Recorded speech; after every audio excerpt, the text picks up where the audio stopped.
সবাই সবাই একটা জিনিসকে চায়, কিন্তু অধিকাংশ মানুষ বঞ্চিত হয়, পায় না। সেটা কি জানেন? সেটা হচ্ছে সুখ। সুখ নামক পাখির পিছনে সবাই দৌড়ায়, সবাই ধরতে চায়, কিন্তু অধিকাংশ মানুষ সেটা পায় না। কেন পায় না জানেন? কারণ মানুষ ভুল পথে দৌড়ায়। যে পথে দৌড়াইলে, যেভাবে চেষ্টা করলে সুখ পাওয়া যায়, সেইভাবে মানুষ চেষ্টা করে না, সেই পথে মানুষ থাকে না। এখন প্রশ্ন, কিভাবে আমরা সুখ পেতে পারি? সুখ পাওয়ার 1 নম্বর মাধ্যম হচ্ছে শুকরিয়া আদায় করা। হৃদয় থেকে, মন থেকে শুকরিয়া আদায় করা।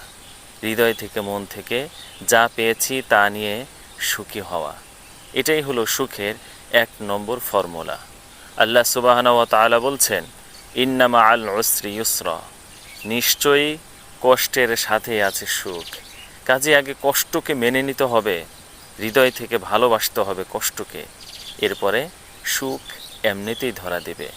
যদি শুধুমাত্র সুখের পিছনে দৌড়ান, যদি সুখ নামক পাখিটাকে ধরতে চান, কখনো সেই পাখি আপনাকে ধরা দিবে না।